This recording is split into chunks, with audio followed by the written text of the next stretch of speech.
दिया मालिक।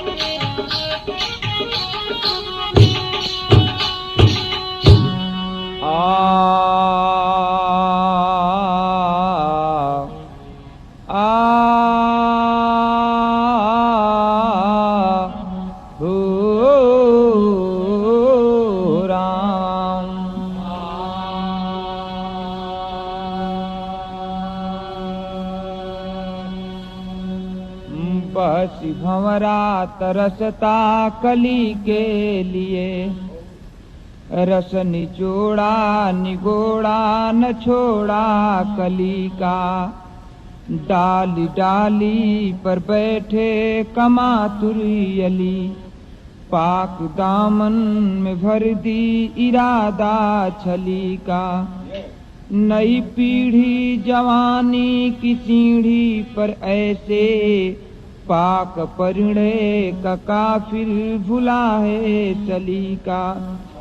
है सड़क छाप मजनू यहाँ मन चले, खाक छाने दीवाने काट चक्कर गली का।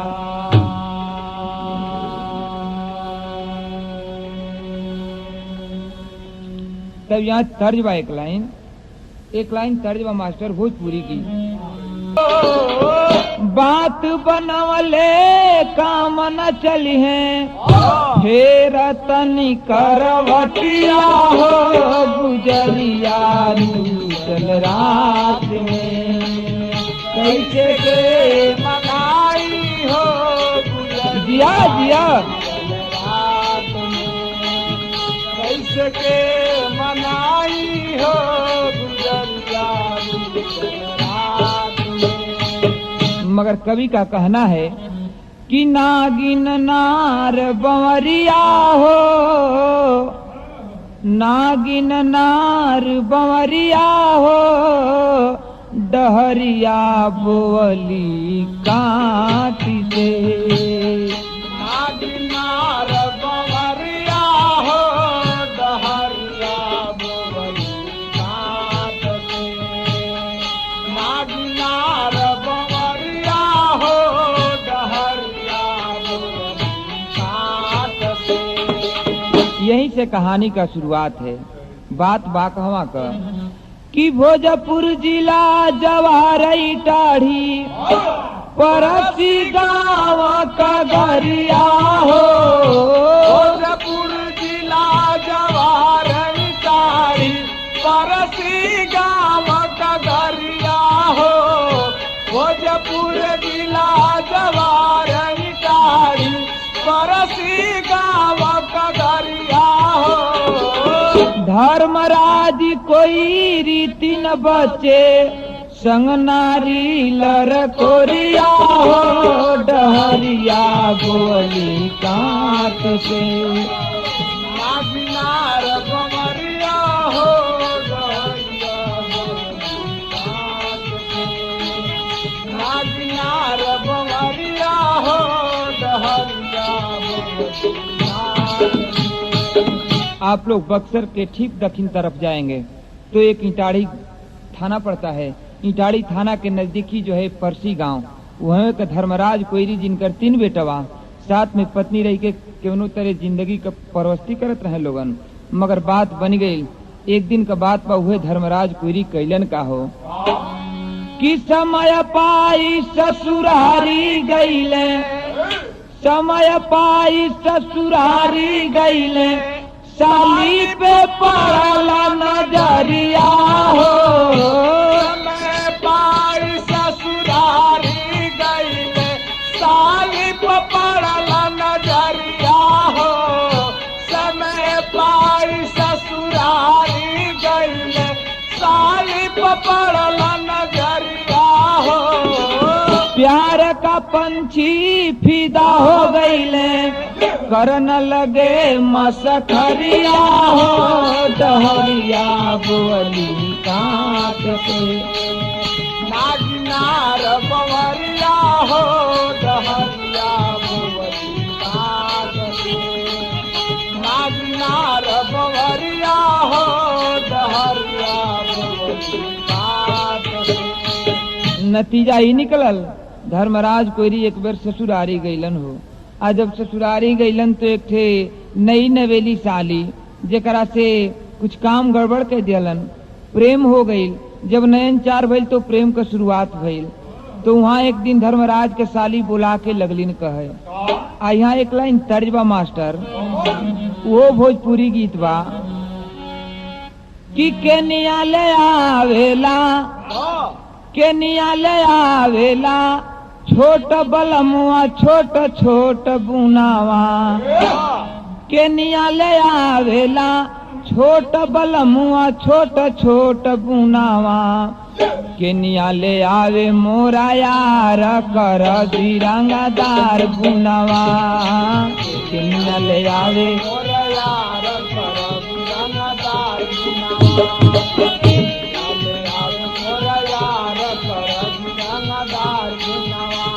अरे केनिया ले आवेला छोटा बलमुआ छोट छोट बुनावा। अरे केनिया ले आवेला छोटा बलमुआ छोट छोट बुनावा। अब केनिया ले आवे मोरा यार करब रंगदार बुनावा। ले आवे मोरा यार करब रंगदार बुनावा। इत तर्ज बा। मगर धर्मराज के साली एक दिन कहली का धर्मराज से कि चंदा बिना रात जैसे सूखल बरसात सब सुन लागे ना।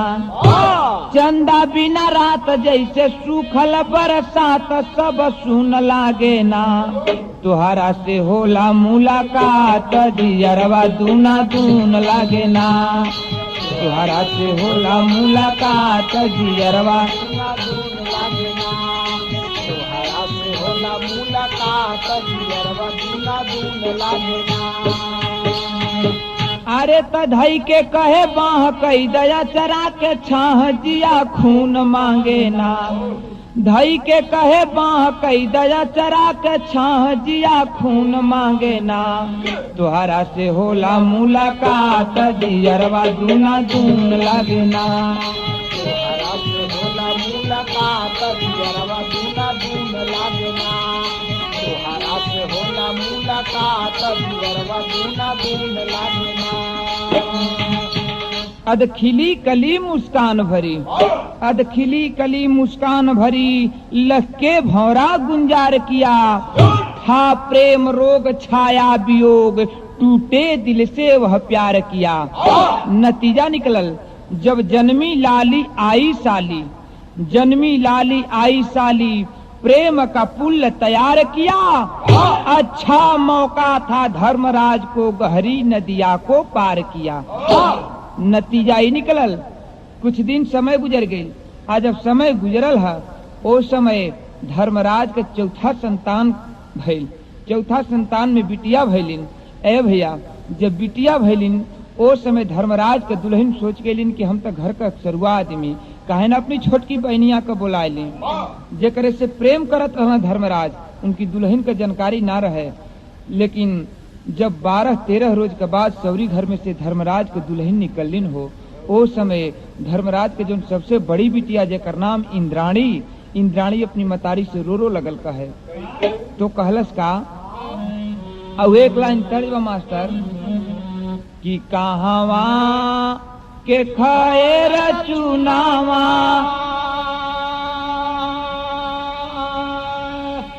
कहवा के खैर चुनावा।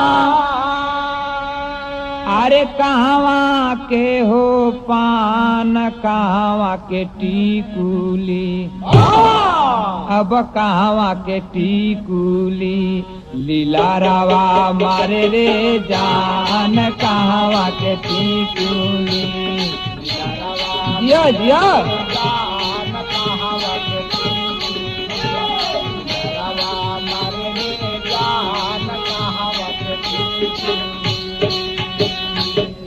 उनका तर्ज नवा, मगर वो बड़की लड़कियां इंद्राणी रोके कहलिन का, अपनी मतारी से रोकर कहती है क्या कि हम के बिसरलू माई,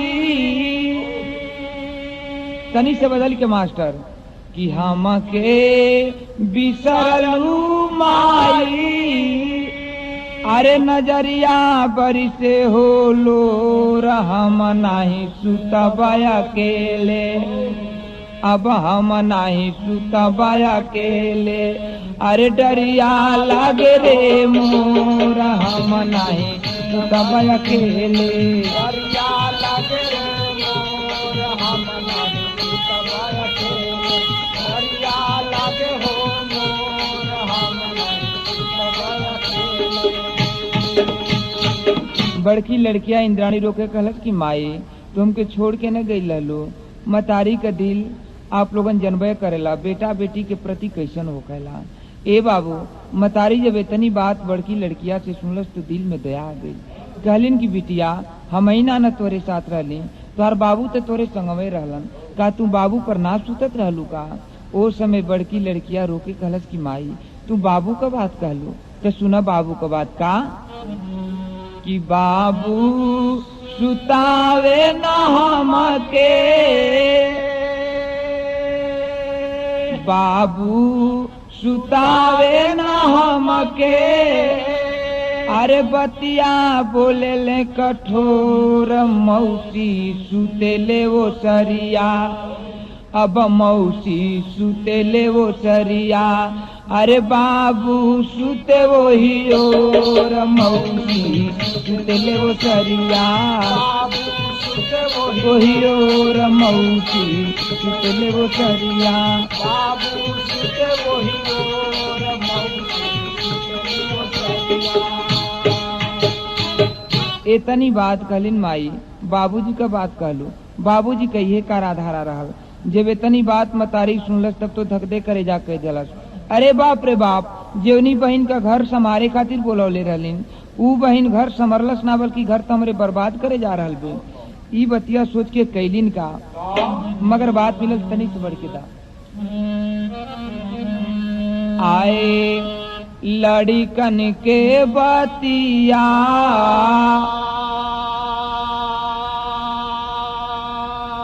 बढ़ाया गईली बतिया, झगड़ा भइल बरियार हो, तो साली ससुरारी गईली, अब कमावा बिगाड़ी गईली, एक दिन बोली वह नारी हो,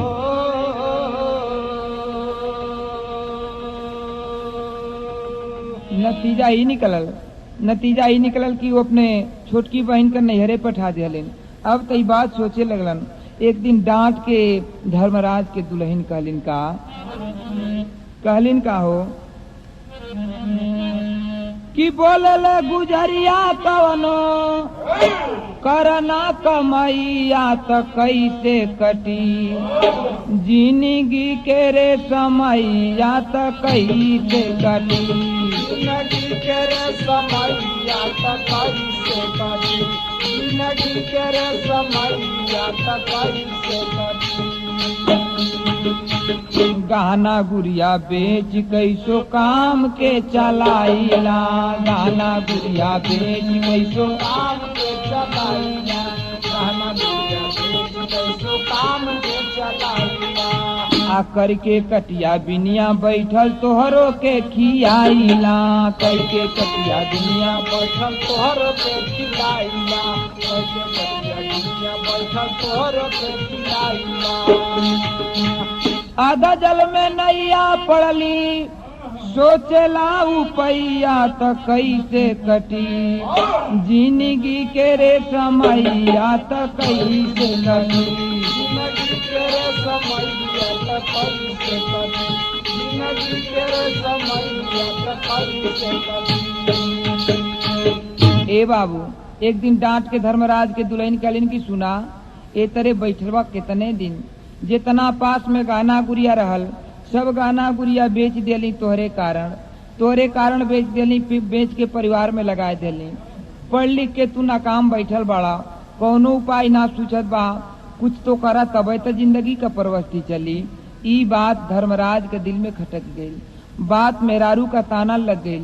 एक दिन कैलन का धर्मराज तो बात मिलल कवि जी का कहे का पड़ल कि अरे नजर से लोर ढर के बह गई, वसुधा बिलख उठी टूटे तारे अंबर से। सोचे धर्म राजा राजा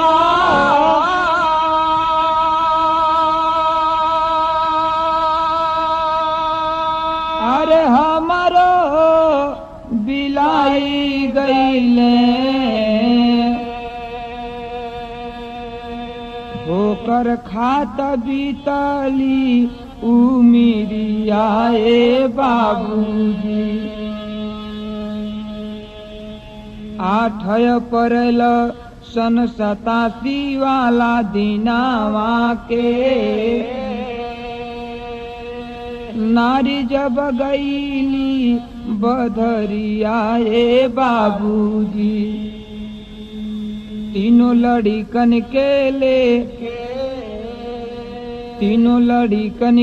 लेके कोठरिया में बंद कैले, पूछे काहे बंद करे लसी कड़ियाए बाबूजी। गणसिया से पापी इंद्राणी के काटी देला, अरे रोवे धई अरे सावित्री रोवे धैया कवरियाए बाबूजी। नतीजा ये निकला, एक दिन का बात बा, वह धर्मराज के दिमाग में 3 बात रन करे लगल। पहली बात तो ही रहे कि बीए पास कई के बेचारू कुछ करत ना रहलन, दूसरी बात साली वाली रहे, तीसरी बात जौन बा मेहरारू का ताना लग गई। ठीक 8 अप्रैल सन 87 का बात बा। 8 अप्रैल सन 87 वाला दिन उनकी दुल्हन जो है धर्मराज की चली जाती है सिवान में कटिया करने के लिए। सबसे छोटी बिटिया को लेकर के 3 बच्चों को छोड़ करके घर पर जाती है धर्मराज को। अरे निर्दयी धर्मराज अपने 3 लड़कों को लेकर के एक कोठरी में बंद कर दिया। सबसे बड़ी बिटिया इंद्राणी जो थी, इंद्राणी को गणासी से जो है गर्दन पर चला दिया। गणास को जिस समय गर्दन पर चला दिया, सर अलग और धड़ अलग हो गया।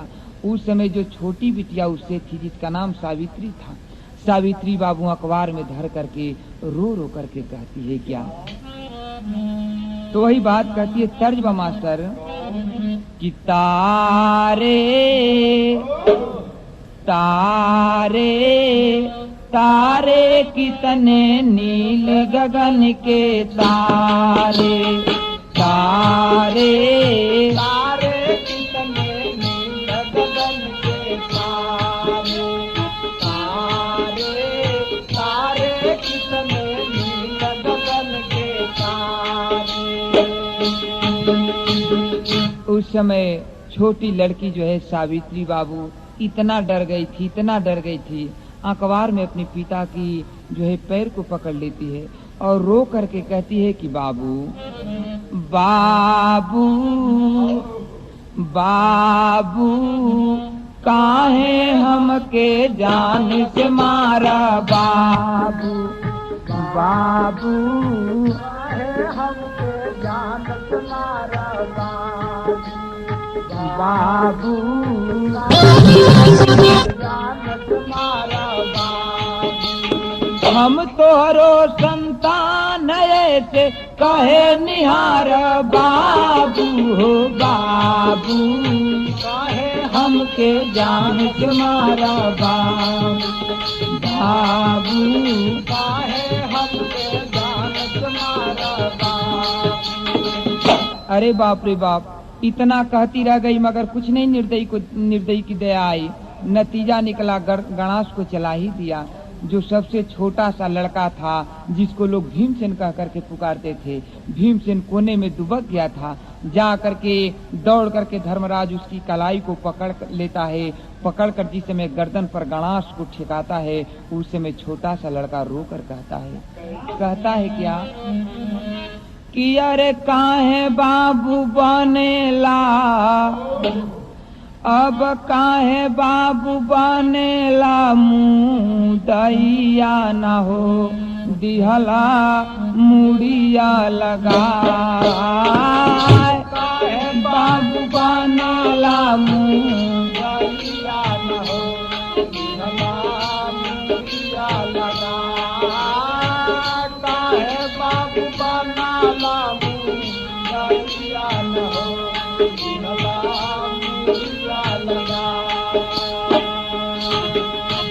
भैया जी से मैं इतना बात कहा, वो छोटा सा लड़का तो बाप होने के नाते दिल में दया तो जरूर आई, मगर चट एक बात सोच गया।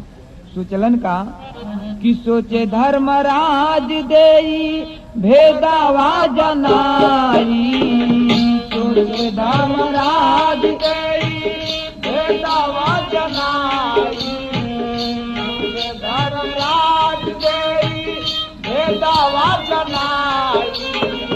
मुहावा में देला पापी कपड़ा घुसाई, मुहावा में देला पापी कपड़ा घुसाई, मुहावा में देला पापी कपड़ा घुसाई। पटक धाई भीम के कालैया नु दिहला मुड़िया लगाए। नतीजा निकला, कवि को कहना पड़ा कि बरी से नजरिया मुँह से निकले न बतिया, से नजरिया मुँह से निकले न बतिया, बरी से नजरिया मुँह से निकले न बतिया। पिघले पहाड़ बाकी पिघले न छतिया, पिघले पहाड़ बाकी पिघले न छतिया, पिघले पहाड़ बाकी पिघले न छतिया। रेत गर्दनिया कसैया नु हो दिहला मुड़िया लगाए। तनिक भी दिल में दया नहीं आई, इस लड़के के ऊपर भी गणास को चला देता है। इसका भी सर अलग और धड़ अलग हो गया। मगर बाबूजी रहीमन कभी बड़ी ऊंची कोट की बात लिख चुके हैं, खैर खून खांसी खुशी बैर प्रीत मदपान, रहीमन दाबे ना दबे जाने सकल जहान। नतीजा निकलल भैल का कि अरे प्रेमवा उल्लास नाही छिपे दुनिया में, छिपे ना छिपा वाले से चोरी हत्या पाप।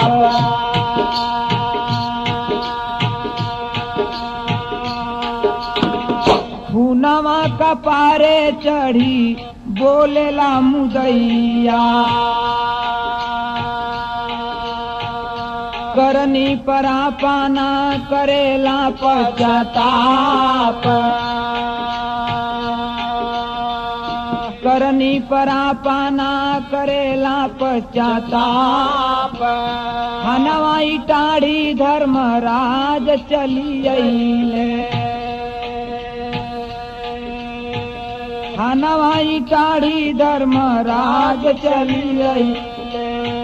बतिया बतावेला दरोगा के सुना, कई के कत्लयाम अइली तोहरी कगरिया, हाथवा में देता हाथ कड़िया हो लगा। FIR में लिखाया बेईमाना, भूखिया से तड़पेले मोर परिवार। ए बाबू, यही धर्मराज बयान दिया था।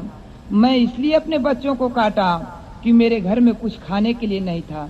सोच गई कि बांस रही न बसुरी बाजी, यह बतिया कहलन धर्मराज। मगर भइल का कि रोजी रोटी भइली मुहाल दुनिया में,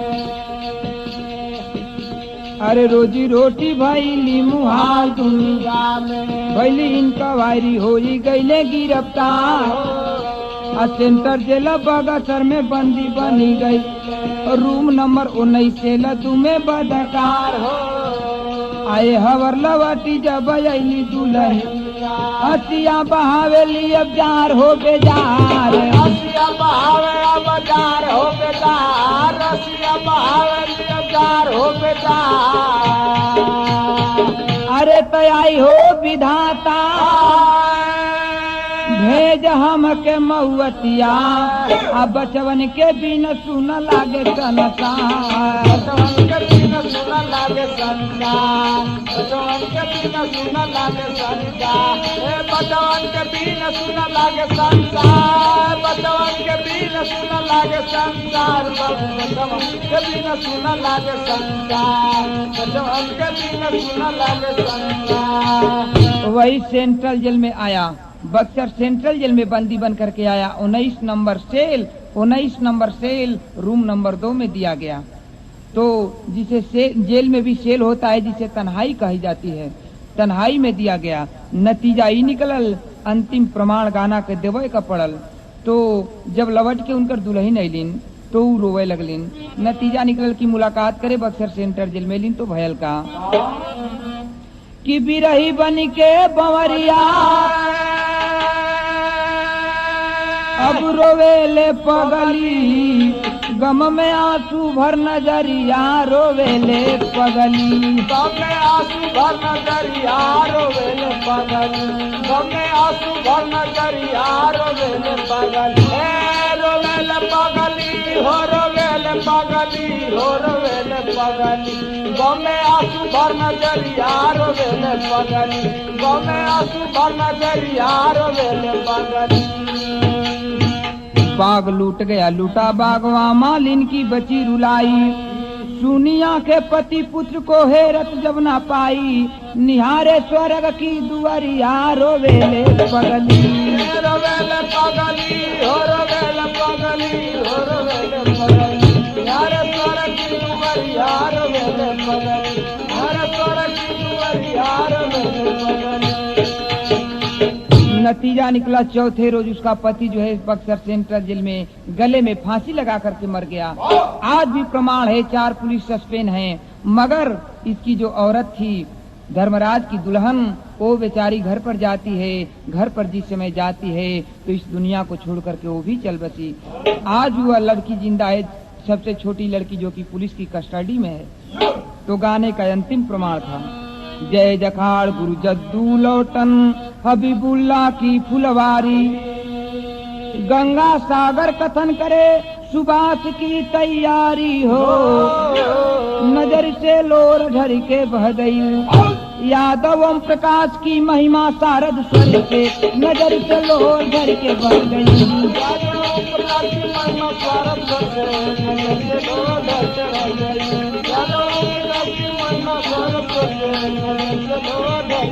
Thank you.